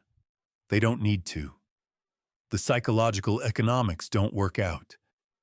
There's nothing to gain from diminishing others when you're not running a deficit yourself. People who attack consistently, who undermine and criticize and chip away at others, are almost always operating from a place of significant internal scarcity, threatened by someone else's competence or confidence, projecting their own unexamined inadequacy outward. Redistributing pain they haven't processed. This doesn't make the attack acceptable, but it makes it readable, and readable things are less powerful than mysterious ones. The moment you can look at someone's hostile behavior and think, clearly, calmly, without contempt, that tells me something about what's happening inside you. You have fundamentally altered the power dynamic. Not because you said it out loud, because you stopped absorbing their internal state as information about your worth. I was on the receiving end of a sustained professional undermining campaign once. Someone in a position of some authority who had decided, for reasons that eventually became clear, had nothing to do with my work, that I was a useful target. It took me an embarrassingly long time to stop treating their assessments as data. Every criticism landed. Every dismissal registered. I was doing the work of their attack for them, internalizing their narrative faster than they could deliver it. The shift happened not when I got angry, though I did, but when I got curious. What is actually driving this? And the answer, once I looked honestly, was so clearly about them, their own insecurities, their own threatened position, that the attacks stopped feeling personal. They were still unpleasant. They stopped being structurally meaningful. That's the move. Not armor. Clarity. Cognitive immunity. Your mind, by default, processes incoming information about yourself with an unfortunate bias toward negative information. Negative input gets weighted more heavily, remembered more vividly, and integrated more readily than positive input. This is evolutionary logic. Your ancestors who took threats seriously survived. Those who brushed them off sometimes didn't. But in a modern social context, this bias means you're running a system that is functionally set to receive criticism as more true than praise. Cognitive immunity is the practice of subjecting all incoming information about yourself to the same evaluative standard, regardless of whether it's positive or negative. It means you don't automatically believe criticism any more than you automatically believe flattery. You evaluate the source, the specificity, the evidence base, and the consistency with other data before integrating it into your self-model. This sounds straightforward. It requires significant practice because the default pull toward automatic internalization of criticism is strong and mostly unconscious. It happens before you decide to let it happen. Which means building cognitive immunity requires catching the internalization process in motion and interrupting it. The practical technique. When criticism lands and you feel the familiar internal drop, the stomach falling, the flush of shame, the immediate self-prosecution, you pause before proceeding. You ask the evaluative questions. Is this person qualified to assess this? Is there specific evidence for this claim, or is it an assertion? Does this align with other credible feedback I've received, or is it an outlier? What would I think of this feedback if it came from a source I trusted completely? These questions don't eliminate the sting. They contextualize it. They slow down the internalization process long enough for your rational mind to participate. And over time, with enough practice, the automatic internalization weakens. Not because you've stopped caring, because you've installed a filter between the incoming signal and your core sense of self. Emotional detachment from outcomes. There is a version of caring about results that is healthy. It produces preparation, effort, and genuine investment in quality. And there is a version of caring about results that is corrosive. It makes your self-worth contingent on specific outcomes in specific interactions, which means every disappointment is an identity-level threat. The difference is attachment. You can care deeply about doing something well without attaching your fundamental worth as a person to whether it goes well. The caring produces the effort.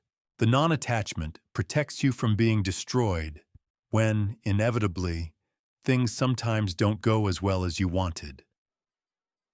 This is not indifference dressed up in spiritual language. It's a precise psychological calibration that allows you to be fully invested in your performance while remaining stable regardless of the outcome.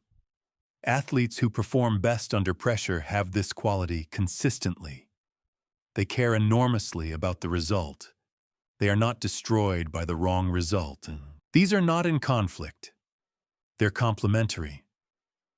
The practical development of this quality involves consistently evaluating yourself on process rather than outcome. Did you prepare thoroughly? Did you give your genuine best effort? Did you make decisions aligned with your values and your best judgment? If yes, regardless of outcome, the self-assessment is positive. You did what you could do. The outcome contained variables outside your control. You are not responsible for those variables. You are responsible for your effort, your preparation, and your choices. That accounting, honest, specific, process-focused, produces a stable internal ledger that external outcomes can't easily destabilize. Multiple sources of worth. The most structurally vulnerable form of confidence is the kind built on a single foundation. The person whose entire self-worth lives in their professional identity is one job loss away from psychological collapse. The person whose confidence depends primarily on physical appearance is one injury or illness away from the same. Any confidence structure with a single load-bearing wall is fragile by design. Bulletproof psychology requires distributing the weight. Your sense of worth drawing from your character, how you treat people, whether you act according to your values when it costs you something. From your relationships, the depth and quality of your genuine connections. From your growth, the fact of continued development regardless of where you currently are. From your contribution, what you're adding to the environments and people around you. When worth is distributed across these sources, the loss of any single one, a professional setback, a relationship ending, a failure in a domain that matters to you, is painful but not catastrophic. The structure holds because it has multiple supports. This distribution doesn't happen automatically. It requires deliberately investing in the sources you've been neglecting. The person who has poured everything into professional achievement and nothing into relationships or character development has an unbalanced structure. Rebalancing it isn't a concession, it's engineering. Here's the thing about getting hit and staying standing. It's not about being tougher than the person swinging. It's about not being hollow in the places where the punch lands. Solid people don't need to brace for impact. They just stand there, fully, and the hit lands, and they register it. They feel it. They're human, and then they're still standing. Not because nothing could touch them, because there was something real there to hit. That realness is what we've been building this entire time. Not armor, substance. There's a difference. Armor is heavy and exhausting and eventually rusts. Substance just is. It doesn't require maintenance. It doesn't require performance. It doesn't require you to remember to put it on in the morning. It's just what's there when everything else falls away, and nothing that falls away was ever the point. Chapter 10. Fear is not your enemy. It's your unread mail. Everything you want is on the other side of something that scares you. This is not a coincidence. Fear is directional. It points. And what it points at, consistently, with remarkable accuracy, is the territory where your life would expand if you entered it. The conversation that would change the relationship. The risk that would change the trajectory. The version of yourself that's been waiting patiently, just past the edge of what currently feels safe. Most people treat fear as a stop sign, a reliable indicator that they've reached the boundary of what's possible for them. And so they stop. They build their lives in the space that doesn't trigger the alarm, and they call that space comfort. When what it actually is, if we're being precise about it, is a very well-decorated avoidance structure. I'm not being cruel about this. I've lived in versions of that structure. Most people have. It makes sense. The fear response is ancient and powerful, and it genuinely feels like information. It feels like your nervous system telling you something important about the danger ahead. And it is telling you something important. Just not what you think. Fear as signal, not verdict. Here's the reframe that changes the relationship entirely. Fear is not a verdict on your capability. It's a signal about importance.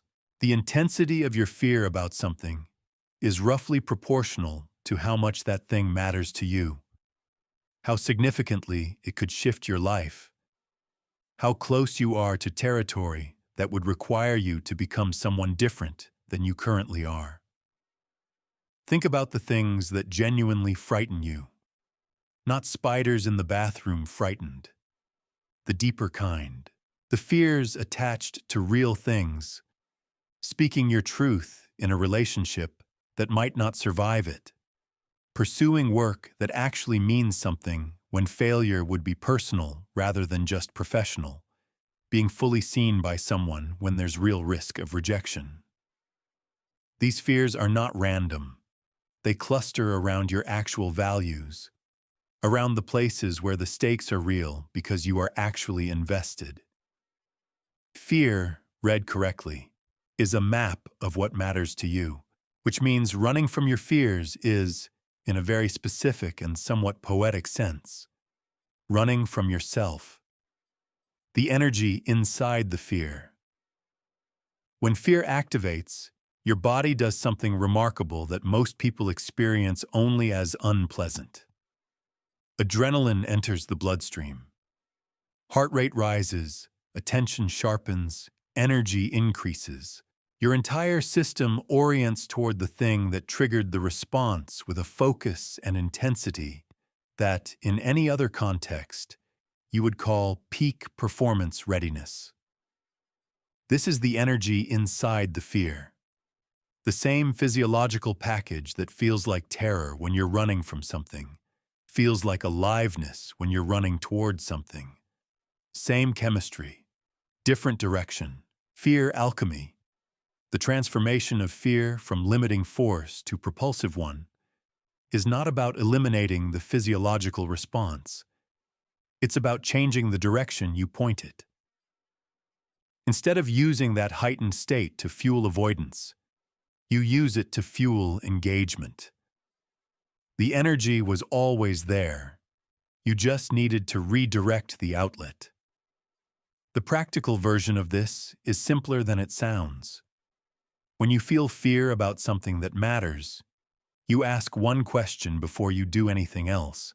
Is this fear pointing at genuine danger? Something that could cause real, significant harm? Or is it pointing at growth? At the edge of the comfortable and the beginning of the possible? Most fears, examined honestly, fall into the second category. They're not protecting you from harm. They're protecting you from change. And change in the direction of your actual values and genuine potential is not something worth protecting yourself from. Progressive exposure, specifically. The mechanism for building a working relationship with fear is the same progressive exposure we've discussed in earlier chapters, but applied here with a specific orientation. You're not just building tolerance for discomfort generally. You're systematically moving toward the things that matter most, in increments your nervous system can process without shutting down. Start smaller than feels meaningful. This is the instruction people resist most, because it doesn't feel heroic. But the nervous system doesn't respond to heroism. It responds to evidence. Small exposures, repeated consistently, build genuine evidence that the feared territory is survivable. That evidence changes the threat assessment. The fear doesn't disappear, it recalibrates. It becomes proportionate rather than overwhelming. One honest conversation where you said something true that felt risky. One application for something you assumed was beyond you. One moment of genuine visibility when hiding was available. These are not grand gestures. They are single data points in a growing ledger that slowly, irreversibly changes what your nervous system classifies as dangerous. The final word on fear. Here's what nobody tells you, and what I think is the most genuinely useful thing in this chapter. The goal is not fearlessness. Fearlessness is either the result of not caring or the result of not understanding the stakes. Neither is what you're after. What you're after is a relationship with fear that's functional rather than paralyzing, where the signal is received, read accurately, and used, rather than simply obeyed. The unread mail piles up. It doesn't disappear. And somewhere in that pile is correspondence from the version of your life that's been waiting for you to open it. It's not going anywhere. But neither are you, until you do. Chapter 11. Small wins, compounding evidence. You don't build confidence by thinking bigger. You build it by keeping smaller promises to yourself. This is the chapter the ambitious part of you is going to resist, because it sounds modest. It sounds like scaling back. It sounds like the advice you give someone who can't handle the real thing. Start small, take it slow, celebrate the little victories. That's not what this is. This is a precise description of the actual mechanism by which confidence compounds. And the reason most people miss it is that the mechanism is invisible at the scale where it operates. The returns look negligible until suddenly, one day, they don't. Let me explain what's actually happening. The identity ledger. Your brain is not just tracking your results, it's building a model of who you are. Every action you take gets filed not just as an outcome, succeeded, failed, completed, abandoned, but as evidence about the kind of person doing the taking. And this identity model, accumulated over thousands of small data points, is what determines your default confidence level in any given domain. When you keep a commitment to yourself, any commitment, regardless of scale, your brain files it. Person who follows through. When you break a commitment to yourself, hit snooze on the workout, skip the difficult conversation again, start the project on Monday for the 14th consecutive Monday. Your brain files that too. Person who doesn't. The filing is automatic. It doesn't wait for you to notice. It doesn't require the commitment to be significant. A small kept promise counts. A small broken one counts equally. And the model updates continuously, invisibly, below the level of conscious awareness. This is why the size of the commitment matters less than the consistency of keeping it. The person who commits to 10 minutes of focused work every morning and does it every morning for 6 months, that person has made 6 months of daily deposits into their identity ledger. The model updates. Person who does what they say. That update transfers. It doesn't stay contained to the 10-minute morning practice. It bleeds into how they approach everything else. Why intensity fails and consistency wins. The cultural narrative around transformation is almost entirely intensity-focused. The dramatic overhaul, the complete reinvention, the 75-day challenge that restructures your entire life simultaneously. And there's something genuinely compelling about intensity. It feels like seriousness, like commitment, like finally meaning it. The problem is neurological. Intense behavioral change requires sustained willpower, which is a depletable resource that runs on glucose and goodwill and collapses under stress. The moment life applies real pressure, which it will reliably because life is not a controlled experiment, the intense program breaks down. And the breakdown doesn't just interrupt the progress. It makes an entry in the ledger. Person who couldn't sustain it. Person who tried and quit. Again. Consistency doesn't require willpower at the same level because it doesn't require decision-making at the same level. When a behavior is small enough and practiced enough, it becomes automatic. The decision gets made once, then executed repeatedly without the ongoing cognitive overhead of deciding again each time. It drops below the level of effort and becomes simply what you do. This is the paradox of small commitments. They feel like less. They produce more because they survive the conditions under which large commitments collapse. Compounding that actually works. Here's the mathematical reality that most people understand abstractly and almost nobody internalizes fully. Marginal consistent improvement compounds into transformation over time. Not metaphorically, literally. The same exponential function that makes compound interest interesting makes behavioral consistency remarkable at sufficient timescales. 10 pages a day is 12 to 15 books a year. 20 minutes of deliberate skill practice daily is over 100 hours annually.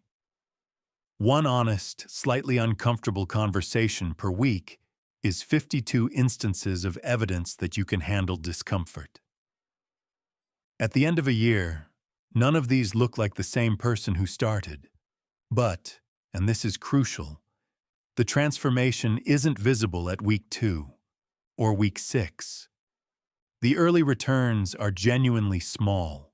The ledger is building, but the balance isn't impressive yet. This is where most people quit, because the effort is real and the return is invisible, and the ambitious part of the brain starts arguing that this can't possibly be enough. It is enough. The invisibility of early compounding is not evidence that it isn't working. It's a feature of how compounding works.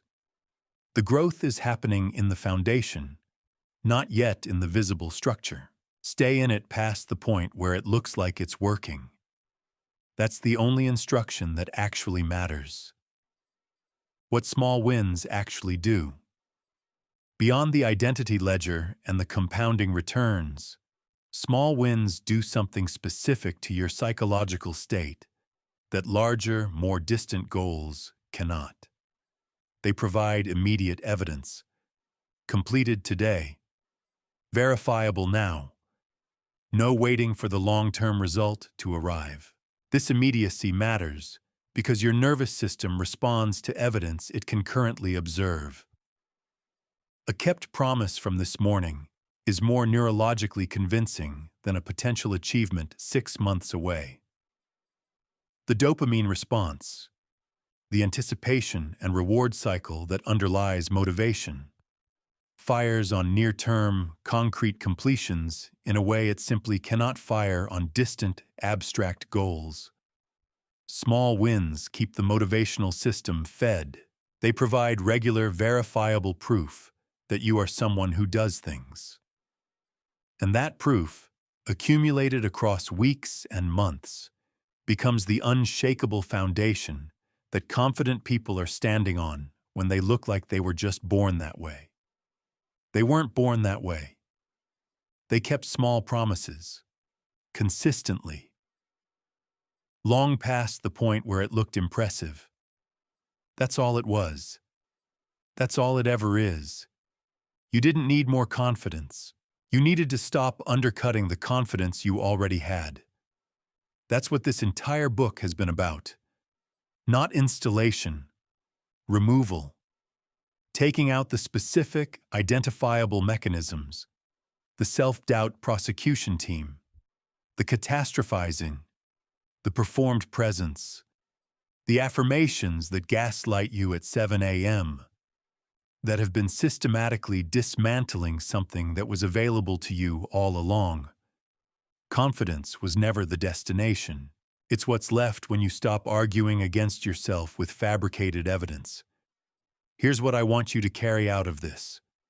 Not a system, not a checklist, a single orientation. The question is not, do I feel confident enough to do this? That question has been answering itself incorrectly for years. The question is, what specific, small, real thing can I do today that adds one honest entry to the ledger? That's it. That's the whole practice. One kept promise, one approached fear, one moment of genuine presence instead of performed composure. One instance of staying in the room when leaving was available. Filed, accumulated, compounded.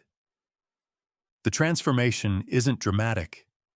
It doesn't arrive on a particular Tuesday with fanfare and a changed reflection in the mirror.